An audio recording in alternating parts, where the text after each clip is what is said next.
Se los comparto. Bueno, vamos a hablar hoy un poquito de esto. Si en algún momento alguno de ustedes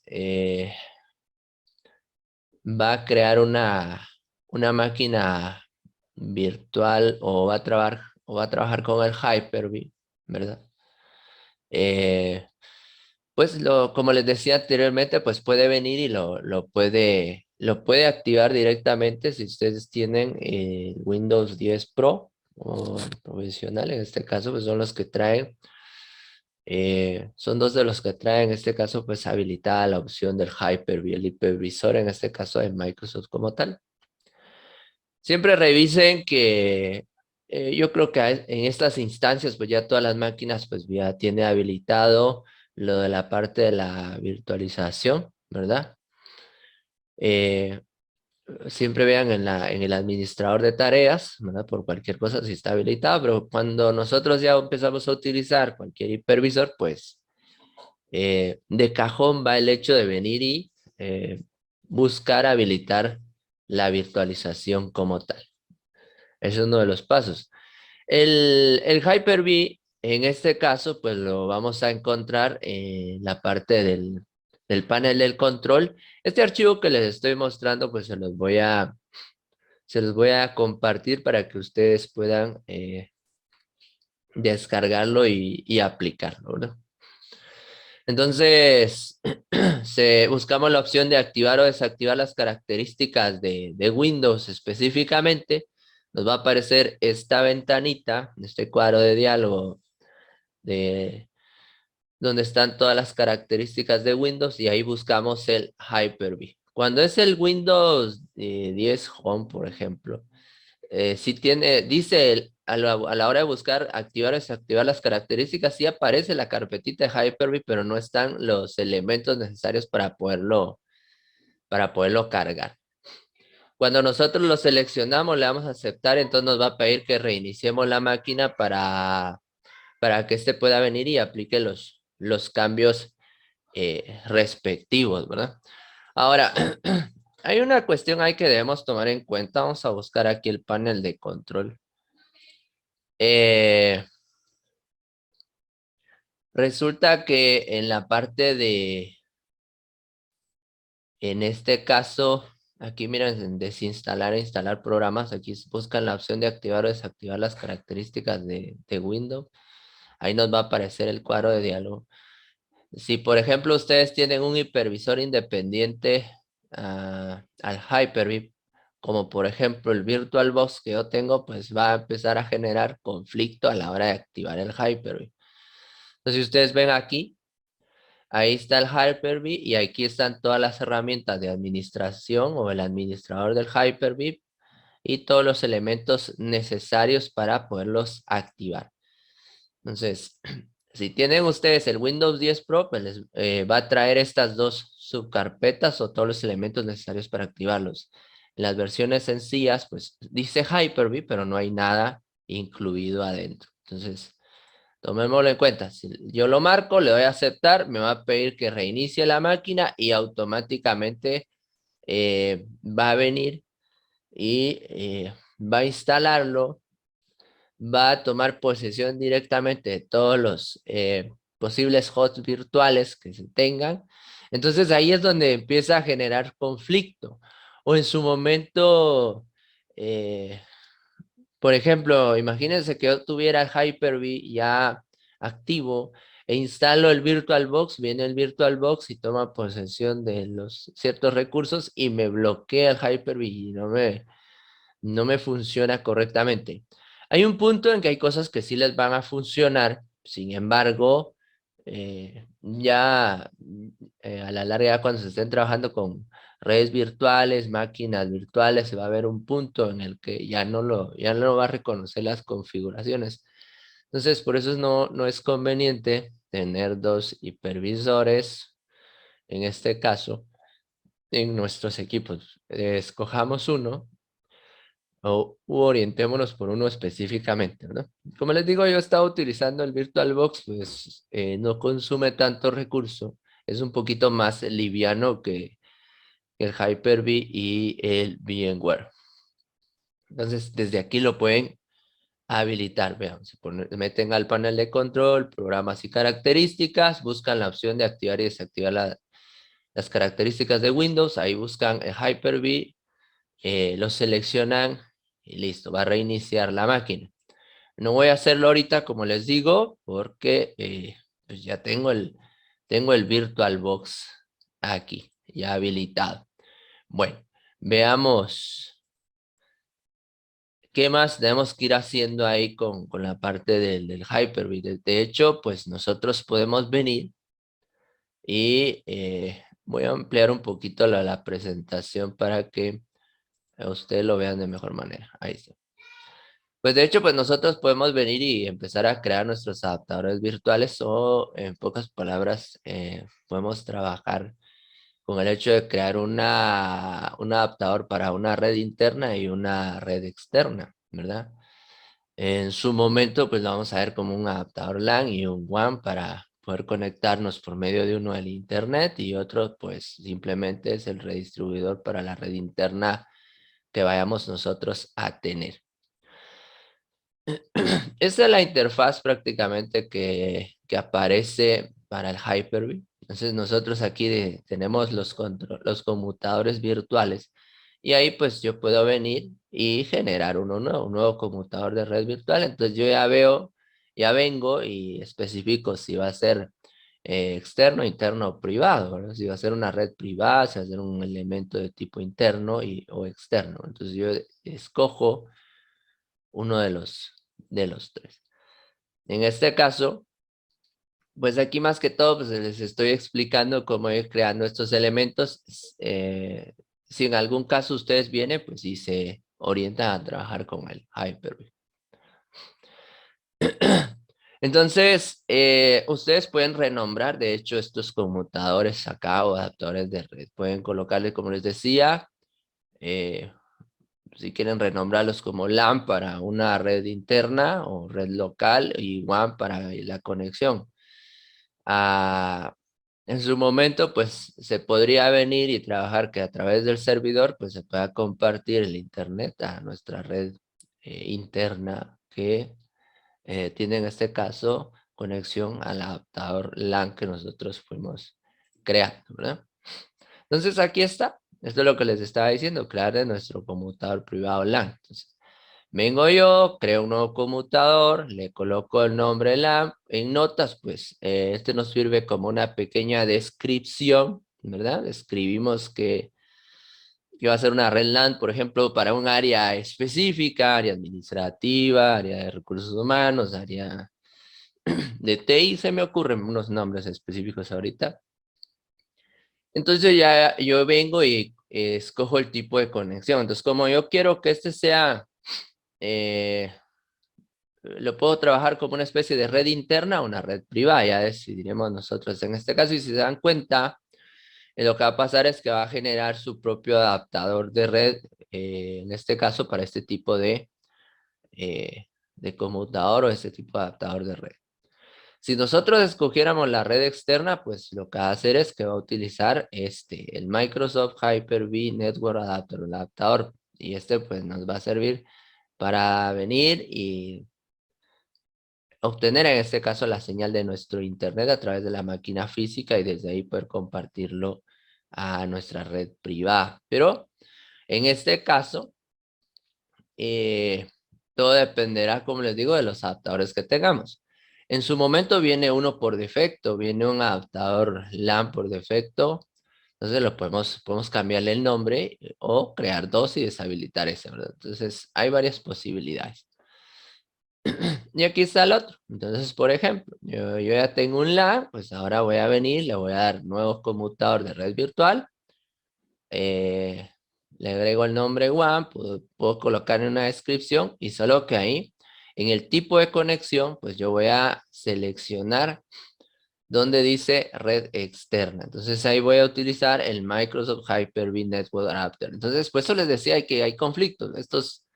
Estos adaptadores virtuales al final van a haber tanto de un VirtualBox como el Hyper-V, entonces empieza a generarse un conflicto interno en nuestras máquinas. Entonces, es aconsejable pues tener uno nada más, pues si no va a haber un conflicto. Y en su momento me pasó también. O sea, yo ya hice la prueba porque quería verificar si me soportaba o no había problema con los dos.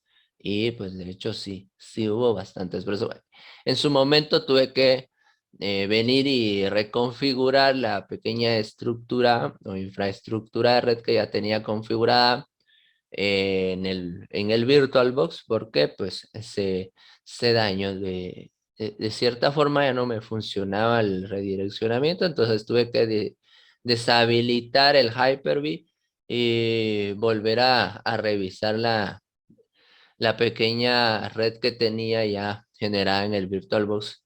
Entonces, al final, pues unos cambios tuve que hacer con respecto a las IPs, pero ya volvió a funcionar.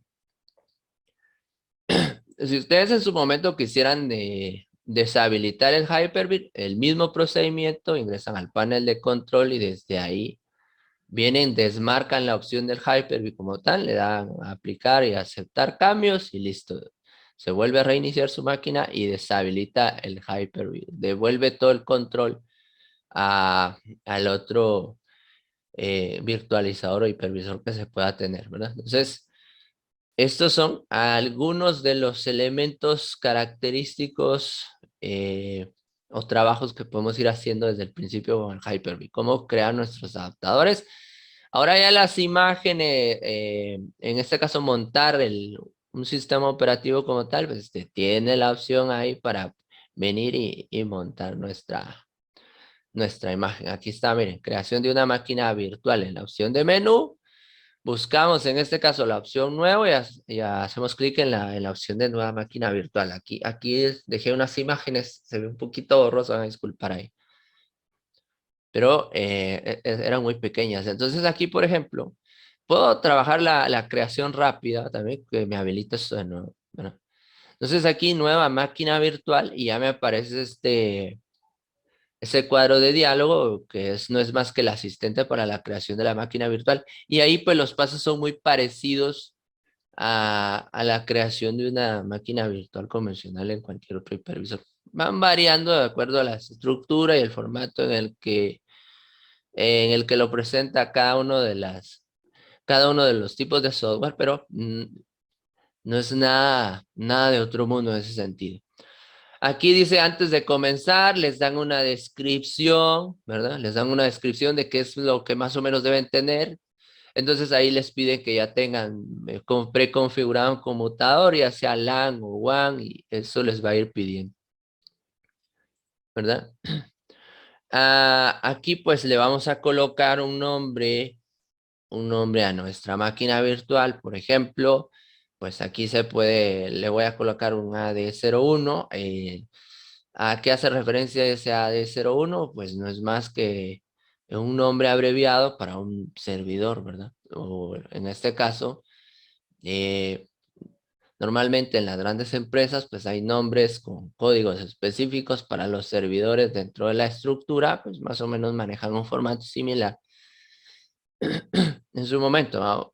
Entonces, esto, pues el AD01, pues no es más que el administrador de dominio 01, eso es lo que significa en pocas palabras.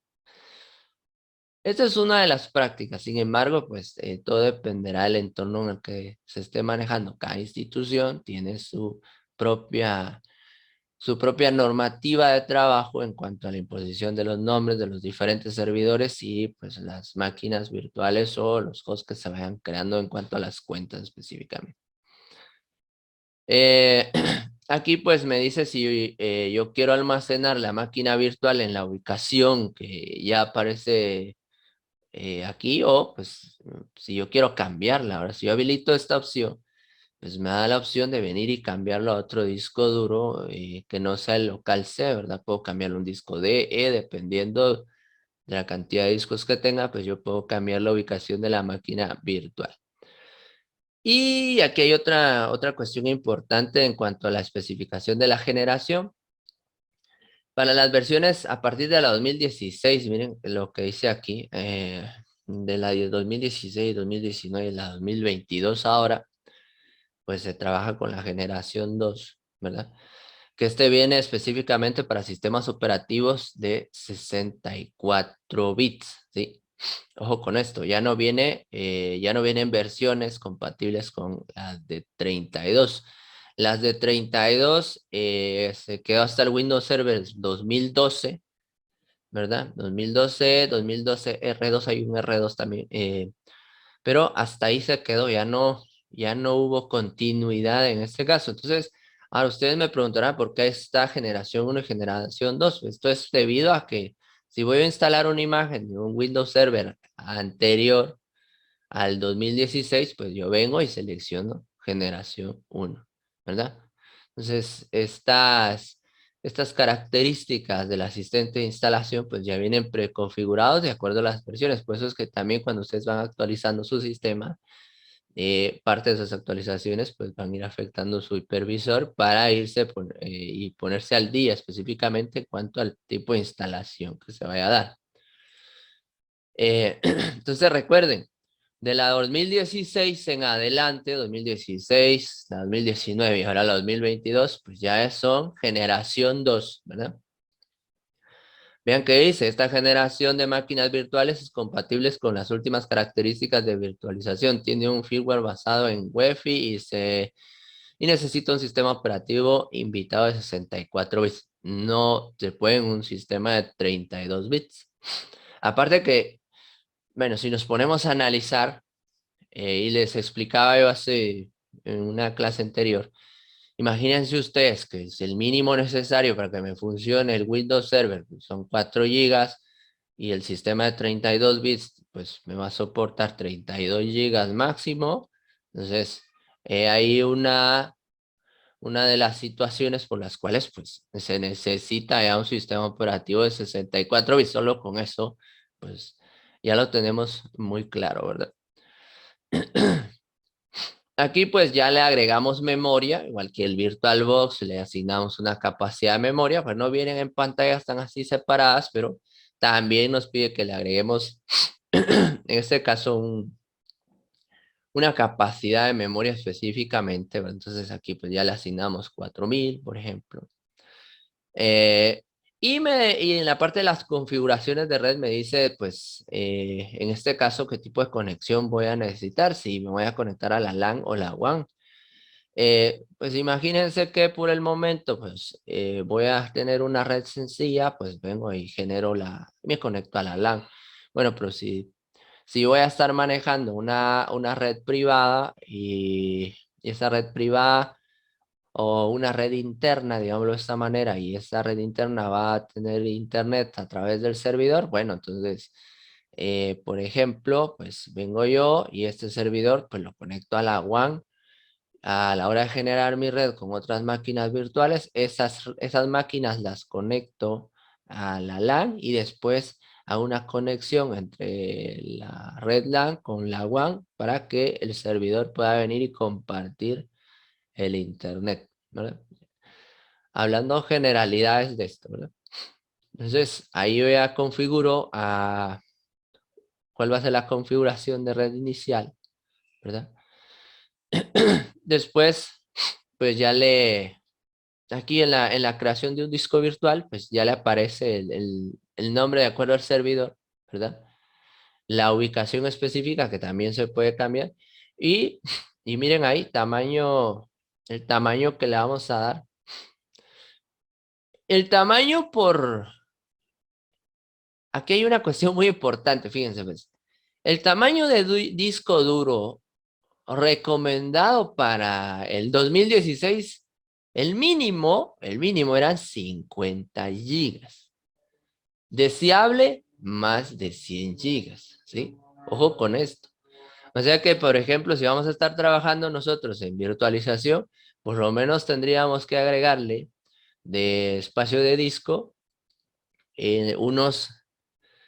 unos 60 gigas a 70 gigas a esa unidad virtual. Ojo con esto, de nuestro disco físico tendríamos que asignarle unos 60 gigas, por lo menos, porque estamos hablando de la versión 2019 que tiene características muy similares a la 2016. Entonces el mínimo necesario es por lo menos unos 50 a 70 gigas por lo menos. Ahora, ¿por qué? Pues resulta que venimos e instalamos el, el Windows Server 2019 y nos va a pedir que actualicemos. Solo con la actualización ya va a incrementar el número de gigas. Entonces, se van a dar cuenta ustedes que les va a ocupar por lo menos 30 gigas en la instalación, un poquito más, ahí se van a dar cuenta. Y conforme vayamos actualizando, instalando otras cosas, pues se va a ir llenando nuestro disco. Ahora, ¿por qué también necesito por lo menos 50, 60? Porque imagínense un disco cuando ya sobrepasó el 50% de su espacio original, pues empieza a volverse un poco más lento. Y nosotros le asignamos una memoria mínima. Miren, aquí para esta imagen la memoria mínima era de 2 gigas. 2 gigas, pues le va a arrancar la máquina, pero eso. Ahora, que aquí que le cargue a 10 segundos es mentira. Que aquí que le cargue un minuto, 2 minutos, pues ahí se va a tardar y se van a dar cuenta ustedes que con 4 es algo lento, o por lo menos es una velocidad intermedia, no digamos con 2 gigas, ¿verdad? Entonces, estas son como recomendaciones que les puedo ir haciendo cuando empiecen a generar sus unidades virtuales para la instalación de su Windows Server. Entonces, tómenlas en consideración. Ahora vean ahí dice, por ejemplo, máximo 64 terabytes. Bueno, qué bueno que tuviéramos ya por lo menos unos 100 terabytes de disco. Esto ya es enfocado en servidor como tal, ¿verdad? Entonces, pero y ahí ya empieza a cambiar el formato, ¿ah? El del MBR cambia a GPT.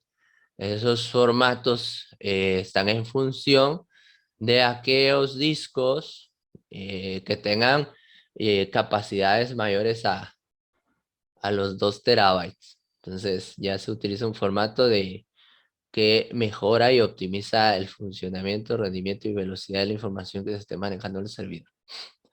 Entonces acá pues se les selecciona un tamaño de 127 gigas, pero ojo, no les voy a decir a ustedes que le coloquen 127 gigas porque no sé cuánto espacio de disco duro tienen. Entonces, por lo menos, y si deben tomarlo en cuenta, por lo menos deben tener por lo menos 50, 60 gigas para esta unidad virtual. Si no le dejan, si le dejan un espacio menor, van a empezar a tener problemas. Uno, que no les va a cargar muy bien. Dos, eh, o se puede tardar mucho o en su momento, pues la misma unidad virtual les va a empezar a lanzar la pantalla azul del volcado de memoria. Eso puede pasarles. Y recomendación, si no tienen mucha capacidad de memoria, entonces, por lo menos si no le van a poner 4, pónganle 3 gigas para que más o menos les funcione a una velocidad más o menos adecuada, ¿verdad?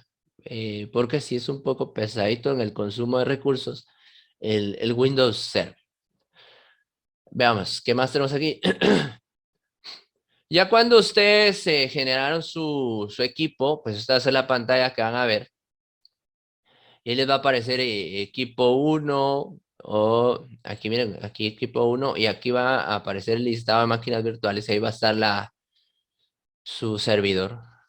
Y entonces le dan ahí clic derecho conectar o ahí en la parte de arriba también tenemos las opciones para ejecutar. O simplemente doble clic y se ejecuta. Empieza a cargar la máquina. Empieza a cargar la máquina virtual, empieza a cargar el sistema operativo, después les va a pedir el usuario administrador que ustedes definieron cuando instalaron el servidor y les carga el panel de administración general del Windows Server y ahí está, ¿verdad? Ahí estaría todo el proceso de generación de una máquina virtual a través del Hyper-V y algunas características que hay que tomar en cuenta cuando ustedes creen sus máquinas virtuales en función del Windows Server, bueno, en este caso 2019.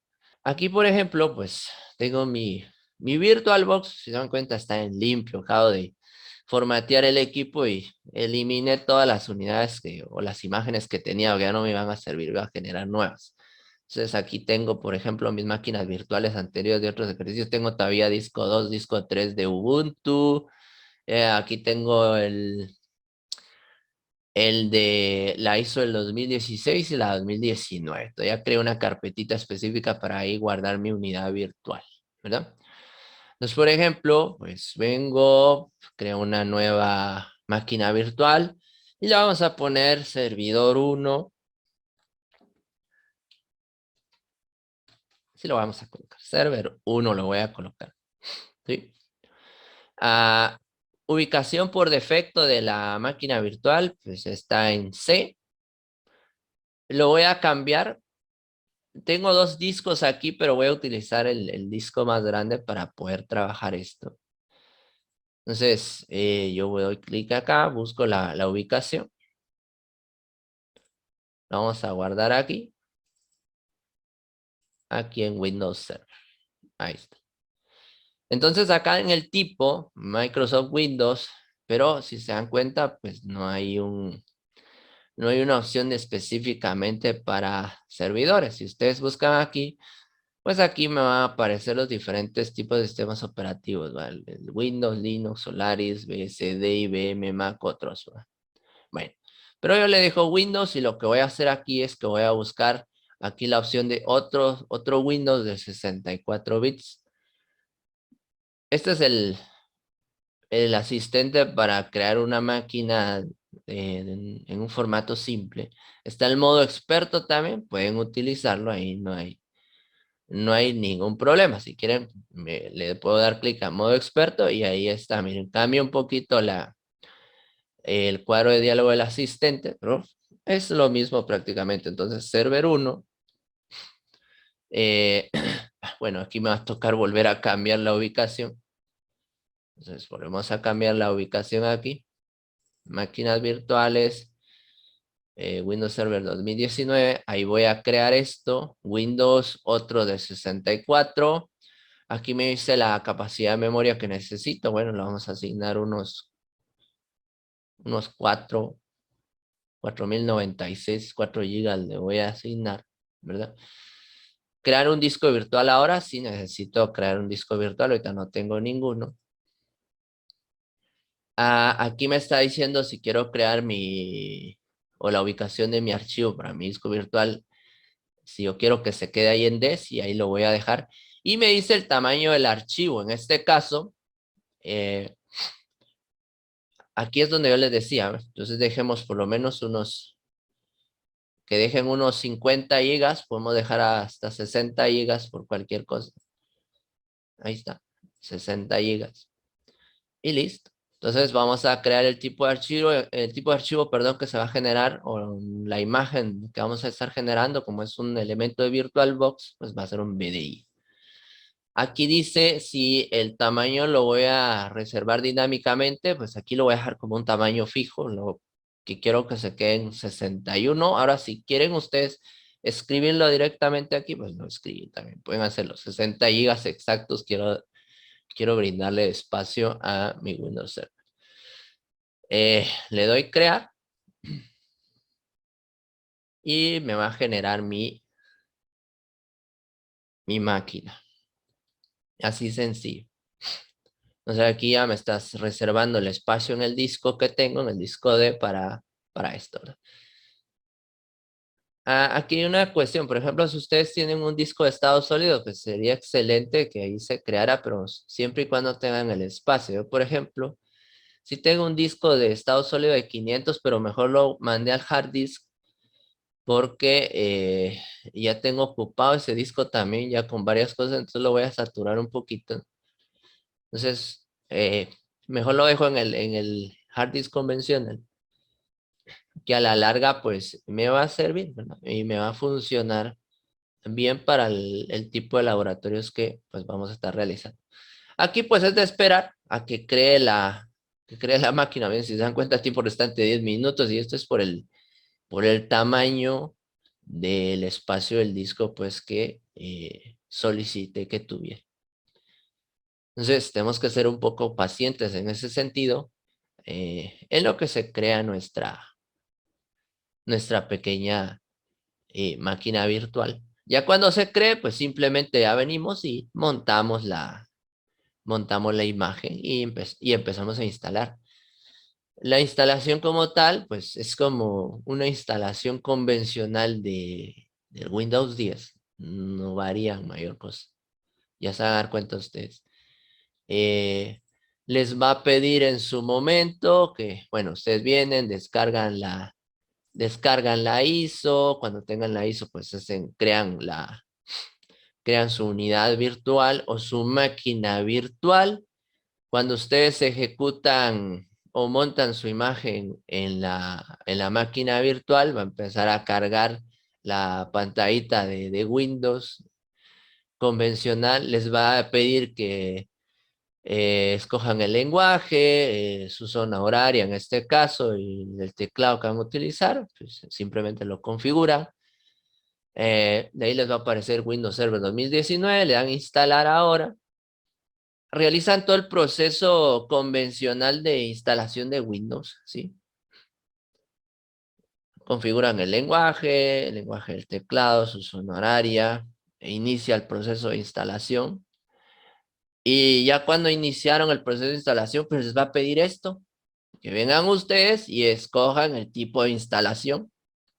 En pocas palabras, lo vamos a aumentar un poquito. Esta pantallita les va a aparecer. Y hay 4 opciones.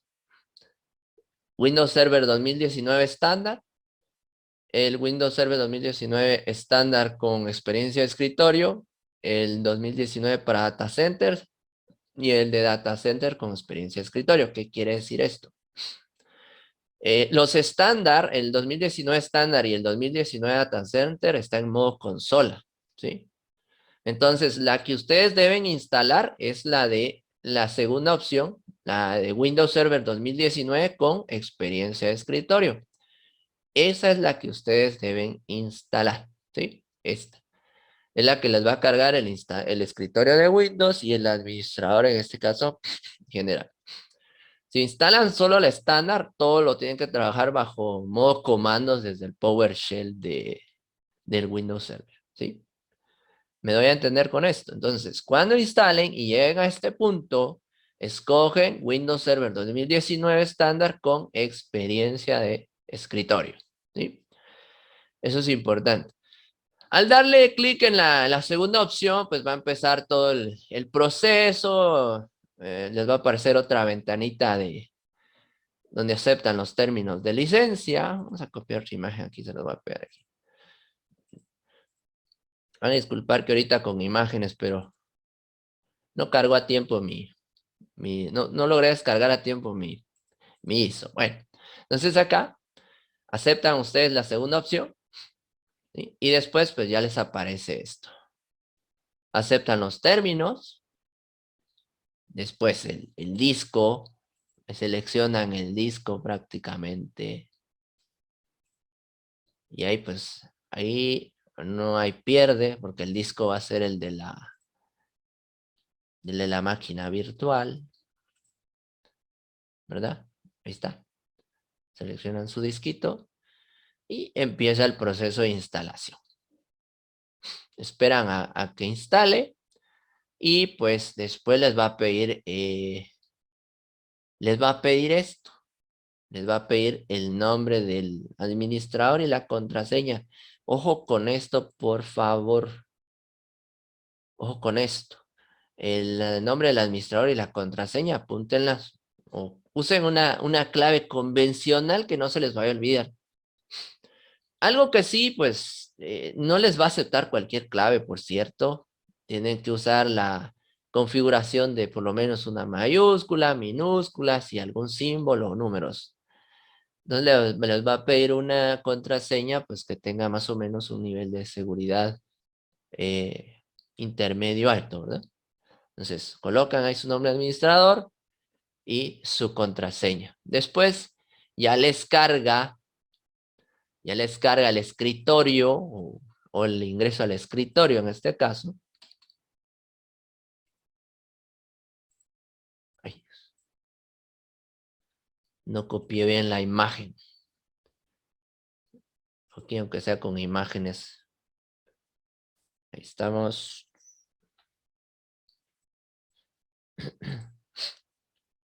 A ver, ahí está. Descarga el escritorio y pues presionan Control Alt Delete o suprimir. En el VirtualBox, pues en la parte de arriba del VirtualBox, Aquí en máquina, pues, o cuando cargamos nuestra máquina virtual, ahí nos va a aparecer la opción para los comandos y ahí está el control alt suprimir para que nos permita a nosotros ingresar nuestra, nuestro usuario y contraseña, ¿verdad? Y por último, pues ya va a cargar todo el escritorio completo y lo que nos va a aparecer es esto, el administrador o el server manager del Windows Server 2019 y ahí está toda la instalación, ya está instalado nuestro servidor. Y después de esto, pues ya empezamos las configuraciones, a cambiar el nombre, establecer un grupo de trabajo, configurar lo de las zonas horarias, lo de la configuración de actualizaciones. Empezamos a ver cómo funcionan los monitores de eventos y etcétera, etcétera, etcétera. Cómo habilitar el acceso remoto, la configuración de las direcciones IPs. Eso es lo que vendríamos a hacer después de la instalación como tal. Yo entre hoy y mañana ya voy a estar instalando también esto eh, para que ya empecemos a trabajar las prácticas, ¿verdad? Entonces vean, ahí está mi server 1. Aquí están las características, ¿verdad? Cuánto tiene asignado de gráficos, la configuración del adaptador de red, el nombre de mi máquina, ¿verdad? Cuánto de memoria le agregué, ¿verdad? Entonces, puedo darle clic derecho, me puedo ir a configuración o puedo seleccionar aquí la opción de configuración. Desde aquí puedo cambiar la red. Ahorita está en red NAT, puedo dejarlo como adaptador puente, ¿verdad?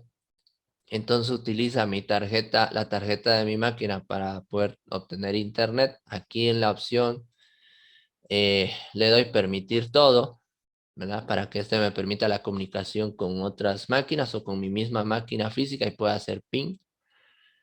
Eh, Más adelante pues ya vamos a venir y a generar dos adaptadores, adaptador 1 y adaptador 2.